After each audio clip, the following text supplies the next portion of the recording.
Segunda parte. Capítulo 2. ¿Y si hubiesen empezado ya la indagatoria? ¿Si al entrar los encontrase en mi casa? He aquí mi habitación. Todo está en orden. Nadie ha venido. Anastasia tampoco ha tocado nada. Pero, señor, ¿cómo he podido dejar todos aquellos objetos en semejante escondite? Corrió al rincón e introduciendo la mano bajo la tapicería, sacó las alhajas que en junto eran 8. 2 estuches contenían pendientes o algo parecido, no sabía qué. Había además 4 estuches pequeños de piel. Envuelta en un trozo de periódico, una cadena de reloj. En otro papel, un objeto que debía de ser una condecoración. Raskolnikov se metió todo aquello en los bolsillos, procurando que no hiciese mucho bulto. Tomó también la bolsa y salió, dejando la puerta abierta de par en par. Andaba con paso rápido y firme, y aunque se sentía quebrantado, no le faltó la serenidad.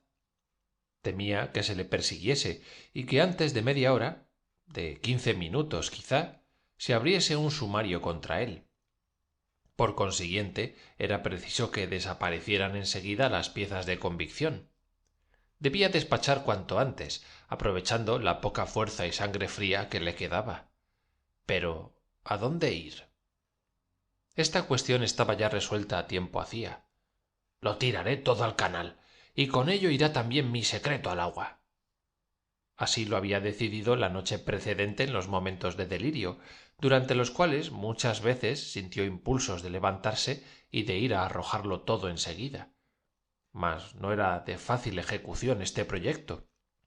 Durante media hora, o acaso más, anduvo vagando a lo largo del canal Catalina, examinando, a medida que llegaba a ellas, las diversas escaleras que terminaban al borde del agua. Desgraciadamente, siempre se oponía algún obstáculo a la realización de su proyecto. Aquí un barco de lavanderas, allí lanchas amarradas a la orilla. Por otra parte, el muelle estaba lleno de paseantes que no hubieran podido menos de notar un hecho tan insólito. No era posible, sin infundir sospechas, descender expresamente hasta el nivel de la corriente para arrojar un objeto al canal. Y si, como era de suponer, los estuches sobrenadaban en vez de desaparecer bajo el agua, cualquiera de los paseantes los vería. Aun sin que esto ocurriese, Raskolnikov creía que era objeto de atención general. Le parecía que todo el mundo se ocupaba de él. Por último, el joven pensó que quizás sería lo mejor tirar todos aquellos objetos al Neva. En sus orillas era menos numerosa la concurrencia, menor el peligro de llamar la atención y, consideración importante, estaría más lejos de su barrio. ¿En qué consiste? Se preguntó con asombro Raskolnikov, que desde hace media hora vago ansiosamente por lugares peligrosos para mí. Estas objeciones que ahora me hago, no pude hacérmelas antes.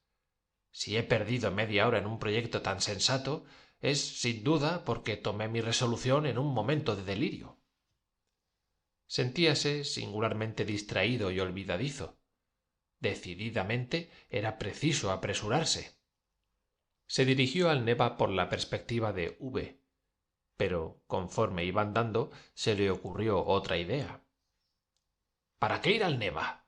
¿Por qué arrojar estos objetos al agua? ¿No sería mejor ir a cualquier parte, muy lejos, a una isla, por ejemplo? Buscaría un paraje solitario, un bosque, y enterraría las joyas al pie de un árbol, teniendo cuidado de señalarlo bien, a fin de poder reconocerlo más tarde. Aunque comprendía que no se encontraba en estado de tomar una determinación juiciosa, le pareció práctica su última idea, y resolvió llevarla a cabo. Pero la casualidad lo dispuso de otro modo. Al desembocar por la perspectiva V en la plaza, Raskolnikov advirtió a la izquierda la entrada de un corral rodeado por todas partes de altas paredes y cuyo suelo estaba cubierto de polvo negro. En el fondo había un cobertizo que pertenecía sin duda a un taller cualquiera. No viendo a nadie en el corral, Raskolnikov franqueó el umbral y después de haber mirado atentamente en derredor suyo, pensó que ningún otro lugar ofrecería más facilidades para la realización de su plan. Precisamente al pie del muro, o más bien de la valla de madera que lindaba con la calle, había adosada una piedra enorme, sin labrar, que por lo menos pesaría 60 libras. Del otro lado de la cerca estaba la acera, y el joven oía las voces de los transeúntes, siempre bastante numerosos en este sitio, pero desde fuera nadie podía verle. Para ello hubiera sido necesario penetrar en el corral, cosa que, a la verdad, nada tenía de imposible. Por consiguiente, le convenía apresurarse. Se inclinó sobre la piedra, la aferró con ambas manos por arriba, y reuniendo todas sus fuerzas, consiguió darle la vuelta. El suelo ocupado por el sillar estaba algo hundido. Echó en el agujero todo lo que llevaba en los bolsillos y colocó la bolsa encima de las alhajas. Sin embargo, el agujero no quedó completamente lleno. Enseguida levantó la piedra y consiguió colocarla en el mismo sitio en que estaba antes. Lo más que podía advertirse, fijándose mucho, era que estaba un poco removida, pero apisonó con el pie la tierra alrededor de los bordes y nada podía notarse. Hecho esto, se dirigió a la plaza. Como poco antes en el despacho del policía, se apoderó de él por un momento una alegría intensa, casi imposible de soportar. Las piezas de convicción están enterradas. ¿A quién se le podría ocurrir la idea de ir a buscarlas bajo aquella piedra? Está, sin duda, ahí desde que se construyó la casa inmediata y Dios sabe cuándo la quitarán. Y aun cuando alguien las encontrase, ¿quién podría sospechar que soy yo el que las ha ocultado? Todo acabó. No hay pruebas. Y se echó a reír. Sí, se acordó más tarde que había atravesado la plaza riendo con risa nerviosa, muda y prolongada. Pero cuando llegó a la avenida de K, su hilaridad cesó súbitamente. Todos sus pensamientos giraban alrededor de otro principal, de cuya importancia se daba él exacta cuenta. Comprendía que por la primera vez después de 2 meses se encontraba en presencia de esta cuestión. «Vaya al diablo todo ello», se dijo en un repentino acceso de cólera. «Ea, el baile ha comenzado y es preciso danzar. Mal haya sea la nueva vida. ¡Qué tonto es todo esto, señor! Cuánto he mentido y cuántas bajezas he tenido que cometer hoy. Cuántas vergonzosas tonterías para captarme poco a la benevolencia de este estúpido Ilia Petrovich. Pero qué me importa. Me burlo de todos ellos y de mis simplezas. No se trata de esto. No, en modo alguno». Se detuvo de repente, despistado, absorbido por una nueva cuestión hasta entonces inesperada y excesivamente simple. Si realmente has obrado en este asunto como hombre inteligente y no como un imbécil, si tenías trazado un fin y lo has perseguido derechamente, ¿cómo se explica que no hayas mirado siquiera lo que contenía la bolsa? ¿Cómo ignoras todavía lo que te ha aprovechado un acto por el cual no has temido arrostrar peligros e infamias? ¿No querías, hace un momento, arrojar al agua esas alhajas y esa bolsa a las cuales apenas si has echado una ojeada? ¿Qué significa esto?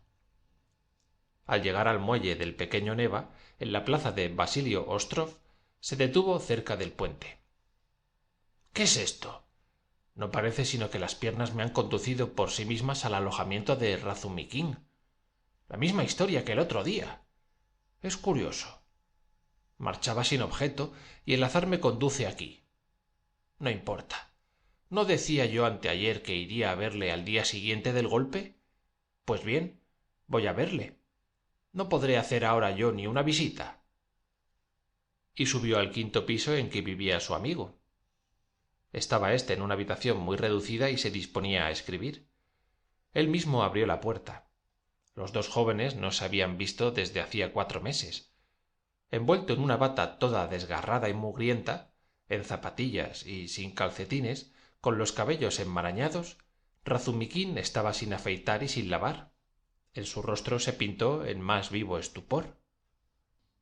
«¡Caramba! ¡Tú por aquí!», exclamó, dejándolo de pies a cabeza, e interrumpiéndose, empezó a silbar. «¿Es posible que tan mal vayan los negocios? La verdad es que aventajas en la elegancia a este servidor. continuó después de haber echado una ojeada sobre los harapos de su compañero. Vamos, siéntate, pues observo que estás cansado. Cuando Raskolnikov se hubo dejado caer en un diván más estropeado que el suyo, Razumikin se hizo cargo de la tristeza de su amigo. ¿Sabes que estás enfermo de verdad? Quiso tomarle el pulso, pero Raskolnikov apartó vivamente la mano. Es inútil, dijo. He venido porque no tengo lecciones y quisiera. ¿Pero qué necesidad tengo yo de lecciones? ¿Sabes una cosa? Que estás disparatando, observó Razumikin mirando atentamente a su amigo. No, no disparato, repuso levantándose Raskolnikov. Cuando subía a casa de Razumikin, no había pensado en que iba a encontrarse frente a frente con su compañero. Una entrevista con quienquiera que fuese le repugnaba, y rebosando de hiel estaba a punto de estallar de cólera contra sí mismo desde que hubo franqueado el umbral de Razumikin. —¡Adiós! —dijo bruscamente y se dirigió hacia la puerta. —Pero ven acá, hombre. Cuidado que eres raro. —Es inútil —replicó el otro retirando la mano que su amigo le había tomado. —Entonces, ¿por qué has venido? ¿Has perdido la cabeza? Esto es casi una ofensa y no te dejaré marchar. Pues bien, escucha. He venido a tu casa porque no conozco a nadie más que a ti que pueda ayudarme a comenzar. Pero ahora veo que no me hace falta nada, ¿entiendes? Absolutamente nada. No tengo necesidad de los servicios ni de las simpatías de nadie. Me basto a mí mismo. Que me dejen en paz es lo que deseo. Pero ven acá, loco de atar. Tendrás que escucharme mal que te pese.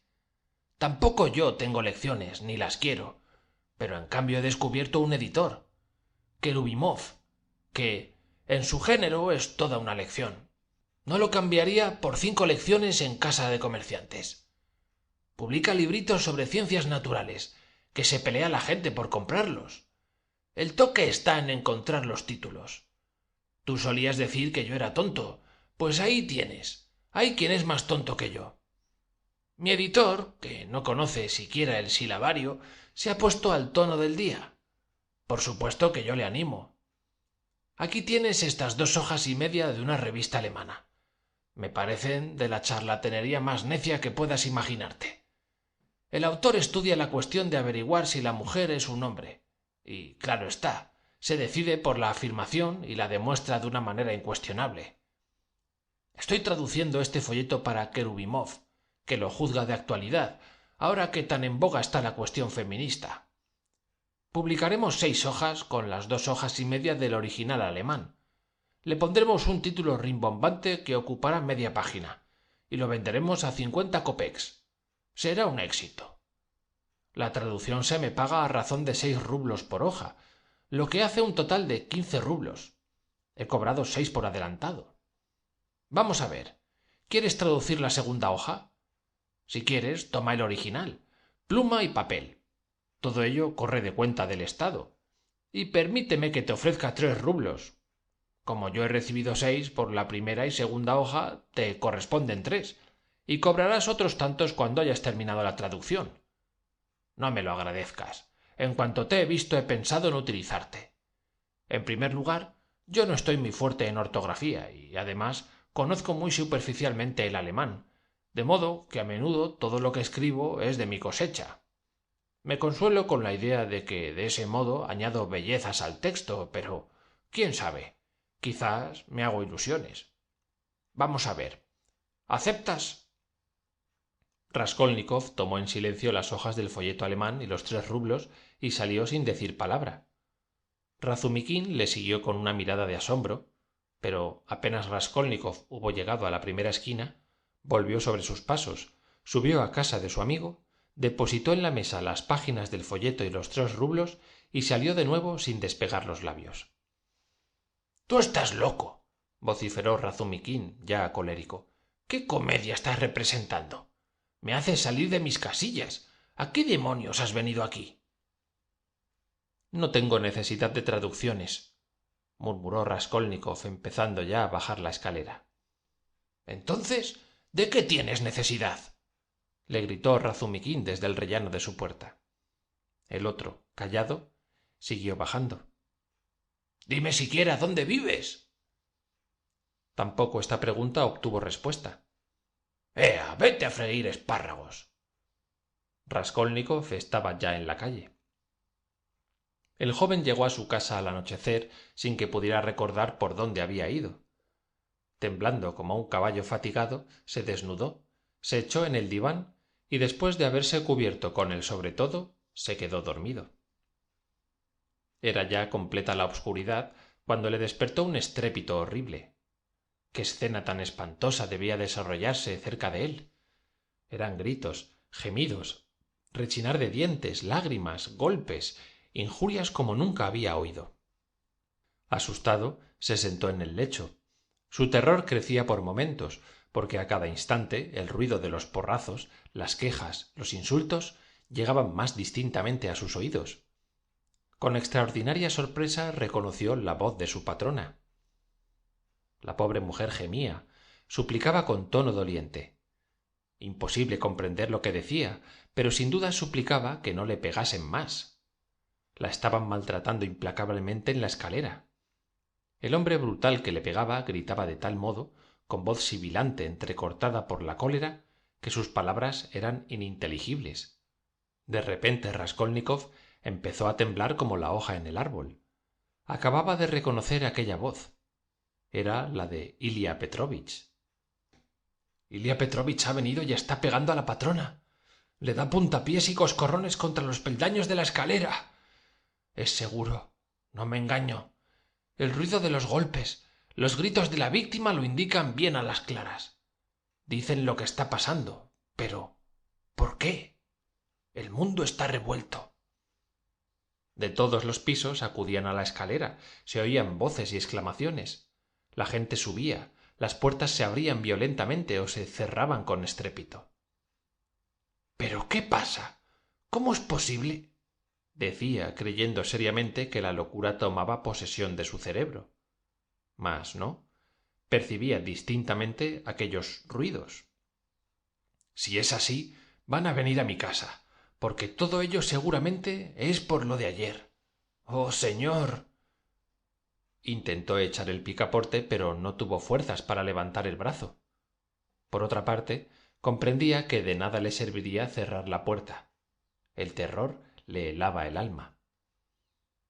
Al cabo de 10 minutos cesó poco a poco el estrépito. La patrona gemía. Ilia Petrovich continuaba vomitando injurias y amenazas. Finalmente se calló también y no se oyó más. ¿Se había marchado? Sí. También se va la patrona. Todavía llora, pero la puerta de su habitación se cierra violentamente. Los inquilinos dejan la escalera para retirarse a sus respectivos cuartos. Lanzan exclamaciones, se llaman unos a otros. Tan pronto gritan como hablan en voz baja. Debían de ser muchos. Han tenido que acudir todos los vecinos. Pero, Dios mío, ¿es todo esto posible? ¿Por qué? ¿Por qué ha venido aquí ese hombre?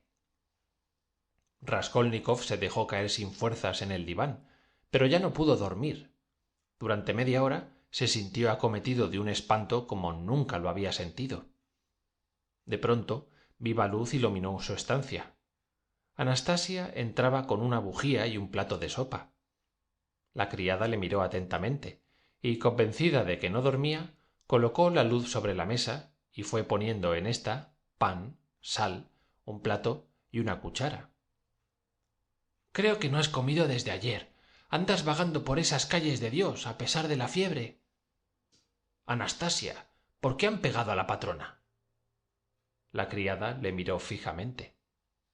¿Qué han pegado a la patrona? Hace poco, cosa de media hora. Ilia Petrovich, el ayudante del comisario de policía, le ha pegado en la escalera. ¿Por qué la han maltratado de este modo? ¿Por qué ha venido? Anastasia frunció el entrecejo y sin decir palabra contempló durante largo rato al pupilo. Ante aquella mirada inquisitiva el joven se quedó turbado. Anastasia, ¿por qué no me contestas? Preguntó tímida y débilmente. Es la sangre, murmuró la sirvienta como hablando consigo misma. ¿La sangre? ¿Qué sangre? Balbució Raskolnikov, poniéndose más pálido aún de lo que estaba y andando hacia atrás hasta la pared. Anastasia continuaba observándole sin despegar los labios. Nadie pegado a la patrona, dijo al fin con sequedad. El joven la miró, respirando apenas. Si lo he oído, si no dormía. Estaba sentado en el diván, repuso con voz más temblorosa aún. He escuchado durante largo rato. Ha venido el ayudante de policía. Ha salido la gente de todos los cuartos a la escalera. Nadie ha venido. Es la sangre la que grita en ti. Cuando no tiene salida, se cuaja y uno delira. Tiene alucinaciones. ¿Vas a comer? El joven no respondió, y Anastasia, sin salir de la habitación, le miraba con ojos furiosos. Dame agua. La sirvienta bajó, y 2 minutos después volvía a subir con un jarro lleno de agua. A partir de este momento se interrumpieron los recuerdos de Raskolnikov. Se acordaba únicamente de que había bebido un buche de agua fría, desmayándose enseguida. Fin de la sección 11.